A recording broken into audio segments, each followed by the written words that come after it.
Sebagai kota kecamatan, Kota Kartosuro mengambil peranan penting dalam menyumbangkan sebagian besar dari pendapatan daerah Kabupaten Sukoharjo. Dari kota kecil inilah berdiri sebuah kerajaan Mataram Kartosuro yang merupakan kelanjutan dari kerajaan Mataram Islam. Kekuasaan pemerintah VOC Belanda yang sangat dominan mengakibatkan pemerintahan Keraton Kartosuro tidak bisa berbuat banyak dalam mengatur kebijakan negerinya. Sementara intrik perebutan kekuasaan melanda di kerajaan Kartosuro yang dilakukan dalam keluarga keraton keturunan Mataram telah menimbulkan kemelut berpanjangan dan permusuhan. Ternyata intrik tidak sekedar diciptakan VOC Belanda hanya untuk kepentingan keluarga istana, tetapi intrik menciptakan permusuhan juga dilakukan terhadap etnis Cina. Kebijakan pemerintah VOC Belanda yang hendak memulangkan etnis Cina ke negerinya membuat kegelisahan orang-orang Cina di Batavia. Kehidupan masyarakat Cina semakin hari tidak semakin baik. Ketimpangan sosial antara Belanda dan Cina membuat orang-orang Cina berada di strata masyarakat bawah. VOC mengambil langkah yaitu dengan memulangkan Cina ke Batavia. Dalam perjalanan pemulangan, VOC dengan kejamnya membuang sebagian orang-orang Cina ke laut. Peristiwa ini didengar oleh pemimpin Cina, yaitu Kapiten Cik Sepanjang atau lebih dikenal Si Panjiang. Kemudian kapiten menyusun kekuatan untuk mengadakan pemberontakan terhadap VOC Belanda. Dari peristiwa pemberontak inilah, maka orang-orang Cina pada berlarian. Ada ke selatan, yaitu Bandung, ke Priangan, dan ada ke timur, yaitu Cirebon, dan akhirnya sampai ke Mataram. Untran-untran yang ada di Batavia akhirnya didengar oleh Sri Susunan Pakubuwono II.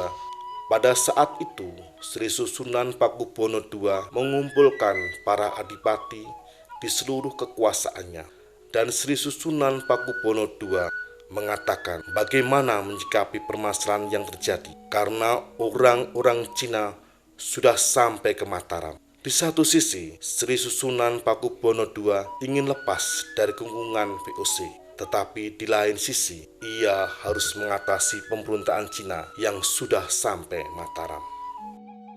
Sri Susunan Pakubuwono II memerintahkan Patih Notokusumo untuk mengatasi permasalahan tersebut. Strategi Notokusumo yang memihak orang-orang Cina inilah akhirnya diterima. Tetapi sayang, Sri Susunan Pakubuwono II berdiri dua kaki, yaitu satu pihak mendukung perjuangan orang-orang Cina dan di pihak lain ia masih bekerja sama dengan Belanda.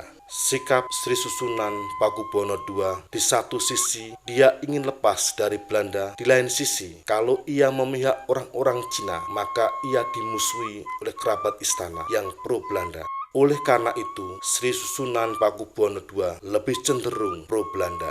Pemberontakan orang-orang Cina berkobar-kobar kemana-mana. Pemberontakan ini dibantu oleh tentara Mataram yang berpihak pada Patih Notokusumo. Ada titik balik ketika di Semarang, orang-orang Cina dikepung oleh Belanda. Ketika itu gubernur Belanda bernama Van den Hoek. Setelah peristiwa ini, sikap Sri Susunan Pakubuwono II mulai ketara bahwa ia mulai memusuhi orang-orang Cina. Maka membuat para bangsawan istana yang memihak orang-orang Cina benci terhadap Sri Susunan Pakubuwono II. Lalu para bangsawan ini mengangkat Sunan Kuning atau lebih dikenal Raden Mas Garendi adalah bangsawan Mataram yang tidak disukai oleh Sri Susunan Pakubuwono II.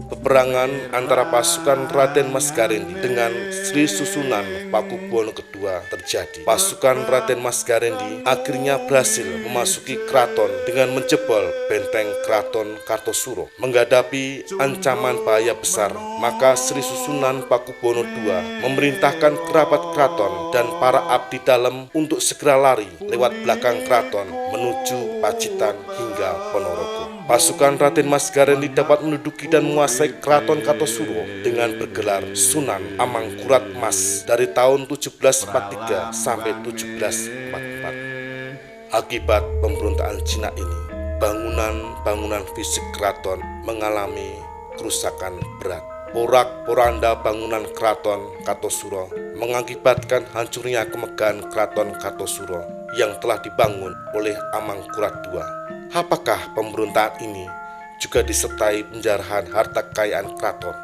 Kondisi kekacauan yang ada di keraton Kartosuro dimanfaatkan oleh pihak lain, yaitu Pangeran Cakraningrat, Bupati Madura, yang mempunyai ambisi menjadi Sunan Raja di Kerajaan Kartosuro, tetapi oleh Belanda tidak direstui. Pangeran Cakraningrat tiba-tiba menyerang Raden Mas Garendi dan Raden Mas Garendi berhasil diusir dari Kartosuro. Penyerangan ini tidak dikehendaki oleh Belanda, maka bergantian yang menjadi penguasa adalah Pangeran Cakraningrat IV dan Raden Mas Garendi berhasil lari ke Jawa Timur. Akhirnya berkat bantuan VOC, Cakraningrat IV dapat diusir dan Sri Susunan Pakubuwono II dapat kembali ke Keraton Kartosuro.